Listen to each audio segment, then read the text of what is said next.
Notification जारी हो गया, उसको लेकर एक बहुत बड़ा कार्यक्रम मुख्यमंत्री जी का सम्मान समारोह नींद के एकलव्य स्टेडियम में मनाया जा रहा है और उसमें मुख्य अतिथि के तौर पर माननीय नायब सिंह सैनी जी का स्वागत करने के लिए हरियाणा प्रदेश के कोने कोने से लाखों लाखों लोग पहुंच रहे हैं। आज उसी कार्यक्रम के निमित्त मैं करनाल जिला के डीएससी वर्ग के लोगों की एक बैठक लेने के लिए आया हूँ। मेरे साथ भारतीय जनता पार्टी अनुसूचित जाति मोर्चा के प्रदेश के महामंत्री एडवोकेट अमरनाथ सोदर जी, हमारे जिला के महामंत्री सुनील गोयल जी, सफाई कर्मचारी आयोग के डिप्टी चेयरमैन आदरणीय आजाद जी और हमारे वरिष्ठ नेता आदरणीय नीलम सिंह जी और जोगिंदर जी और बहुत से साथीगण अभी बैठक में ऊपर चले गए हैं। मैं आपके माध्यम से सभी से अपील करता हूं कि 24 तारीख को ज़्यादा से ज़्यादा ही नहीं, सभी लोग परिवार सहित इस कार्यक्रम में शरीक होकर माननीय मुख्यमंत्री नायब सिंह सैनी जी का अभिनंदन और स्वागत करेंगे। हमारे माननीय प्रदेशाध्यक्ष मोहनलाल बड़ोली जी, जिनका एक बहुत अहम रोल इस डीएससी वर्ग को लागू करने के अंदर रहा है, माननीय मनोहर लाल जी जो हमारे पूर्व मुख्यमंत्री हैं, मैं अपने केंद्रीय नेतृत्व का भी आभार प्रकट करता हूँ। और इस कार्यक्रम में हमारे हरियाणा सरकार के सभी मंत्रीगण, सभी सांसदगण, सभी राज्यसभा सांसदगण और हमारे माननीय सभी विधायक भी पहुंच रहे हैं। क्या कुछ हमारे समाज के सभी संत और सामाजिक और धार्मिक संस्थाओं के जितने भी मुखिया है वो भी सभी इसमें भागीदारी करेंगे। सर, कांग्रेस की हार के बाद लगातार कहीं ना कहीं आरोप प्रत्यारोप की राजनीति भी शुरू हो गई है, किस तरह देखते हैं, क्या कुछ कहना चाहिए? देखिए, अब कांग्रेस तो बड़े गलतफहमी में जी रही थी। एक नारा देते थे कि लोकसभा में हाफ और विधानसभा में साफ। अब वो कह तुम्हारे को रहे थे परंतु पड़ेगी उधर, ठीक है ना।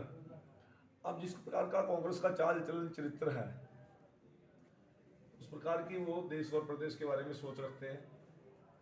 किस प्रकार से कांग्रेस के कैंडिडेटों ने बयानबाजी करी का पहला अपना जुगाड़ कराएंगे भाई, फिर रिश्तेदारा का करेंगे, ये थोड़ा बहुत बच गया फिर वर्करा का करेंगे, बाकी राम नाम सत्य। और बोली लगा रहे थे बैठ के 50 वोट दिलाओ और नौकरी ले जाओ। परंतु 10 साल की हमारी सरकार की उपलब्धियां, मनोहर लाल जी की बिना पर्ची बिना खर्ची की नीति, मनोहर लाल जी का आखिरी दिल तक किसान के पानी पहुंचाना, 24 घंटे बिजली देना, कानून व्यवस्था को दृढ़ करना, गरीब से गरीब आदमी को जो सुविधाएं दी गई। आयुष्मान का एक बहुत बड़ा रोल गरीब के जीवन के उत्थान के अंदर है। और एक जो क्षेत्रवाद के परिवारवाद की राजनीति चलती थी उसके ऊपर एक सबसे बड़ी कड़ी चोट हमारी सरकार ने मारने का काम किया। और नायब सिंह सैनी जी का सौम्य और मधुर चेहरा और मधुर वाणी, लोगों ने उस पर विश्वास किया और हरियाणा प्रदेश के अंदर जो कांग्रेस गलतफहमी में जी रही थी उसको धरती दिखाने का काम किया। परंतु मैं एक बात और कह के अपनी बात को खत्म करूंगा कि यदि लोगों ने हमारे ऊपर तीसरी बार विश्वास किया है तो हमारी जिम्मेवारी भी बड़ी है, लोगों की अपेक्षाएं बड़ी हैं। और मैं आपके माध्यम से विश्वास दिलाना चाहता हूं कि नायब सैनी जी के नेतृत्व में, मोदी जी के नेतृत्व में हम लोगों की अपेक्षाओं पर खरा उतरने का काम करेंगे, 100% खरा उतरने का काम करेंगे। सर, अब तक की सर कई जगह देखने में आ रहा है, किल्लत नजर आ रही है खाद की, डीएपी खाद नहीं मिल रही। देखिए, बड़े विस्तार पूर्वक नायब सिंह सैनी जी ने विधानसभा के अंदर एक एक पॉइंट बता दिया, सब अखबारों में छप गया, सोशल मीडिया पे चल गया, प्रिंट मीडिया में आ गया, इलेक्ट्रॉनिक मीडिया में आ गया। अब मुझे तो कहीं बात नज़र नहीं आ रही, मैं तो कल भी गाँव में था और लगातार दौरों पे हमें तो एक किसान भी ये कहता नहीं मिलता जी मेरे 5 कट्टे दुआ दिया, 2 कट्टे दुआ दो। मैंने कल एक जनसभा के अंदर पब्लिकली बोला, भाई बताइए, और मैंने कहा यदि गांव में कितने एकड़ जमीन बिजाई होनी है और कितनी आपको जरूरत है। मैं कहा शाम को 6 बजे तक मेरे को लिख के दे दो कागज और आपको रात तक मैं खाद उपलब्ध करा दूंगा। एक किसान खड़ा हुआ था जी 4 कट्टे चाहिए, मैं कितना चाहिए भाई 5 दिन के बाद चाहिए, मैं 5 दिन चले जी। अब वो एक प्रकार का नैरेटिव कांग्रेस ने सेट किया था, वो ऐसा नैरेटिव है नहीं। पहले से ज़्यादा मार्केट में भी खाद उपलब्ध है और सरकार के पास भी खाद उपलब्ध है। सरकार चिंतित है, नायब सिंह सैनी जी, पूरा मंत्रिमंडल और हमारे सारे के सारे अधिकारी इस काम में लगे हुए हैं। यदि आपके पास भी कोई केस मिले, मैं अपना नंबर दे रहा हूँ, जिसको खाद की किल्लत हो हम उसको खाद उपलब्ध कराएंगे। महिलाओं को 2100 रुपये कब से शुरू होंगे? हाँ, देखिए, हमारा संकल्प पत्र लोगों ने बड़ा विश्वास करके उसके ऊपर मोहर लगाने का काम किया। हमारे डिपार्टमेंट की सारी योजना इस पर लागू होगी, काम हमने शुरू कर दिया और संकल्प पत्र का एक एक पॉइंट हम लोगों को देने का काम करेंगे। और लाडो लक्ष्मी योजना के तहत जो 2100 रुपये की बात है उसको भी हम पूरा 500 रुपये का सिलेंडर जो है वो 1,80,000 वालों को मिलेगा या सबको? नहीं, वो 1,80,000 से नीचे वालों को उपलब्ध होगा। ओपोजिशन का अब तक कोई लीडर नहीं तय हुआ है, विधानसभा सत्र भी चल रहा है, कल भी है। प्रतिपक्ष नेता कोई तो आपके जिले में कोई कांग्रेस ही है? उससे जाके पूछो हम क्या करें दूसरी पार्टी। और मैं तो विधानसभा के अंदर भी गई थी बात ये, भाई तारा उड़ा नहीं कोई सुनने वाला ऊपर, चलो बड़ी मजाक में कह रहे हैं कि हमारी सरकार, हमारे लोग ना महाराष्ट्र में बिजी हैं और महाराष्ट्र में 14 पार्टियां का गठबंधन कर दिया, इससे में सीट 60 भी नहीं आ रही कांग्रेस के, बिजी है। अरे बिजी कहाँ थे?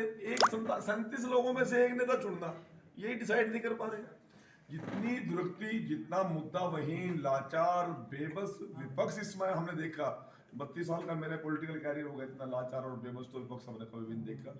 और जिस प्रकार से उनको जुत्तियों में खीर बट रही है, शायद मेरे को लगता नहीं कि अभी नहीं सुधरने के कोई लक्षण है या कोई ये ठीक लाइन पकड़ लेंगे, मुझे नहीं लगता। और जब विपक्ष कमजोर होता है तो ये डेमोक्रेसी के लिए सबसे बड़ा खतरनाक मामला है। मंत्री जी, एक आप जीत में इतना बड़ा मुख्यमंत्री जी के लिए धन्यवाद रैली करेंगे, समाज से क्या अपील करेंगे सर?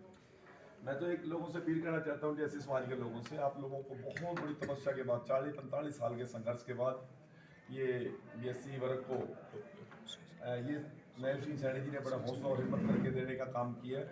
आप ज़्यादा से ज़्यादा संख्या में 24 तारीख को 11 बजे एकलव्य स्टेडियम सुविधा रोड की में पहुँचने का काम करें।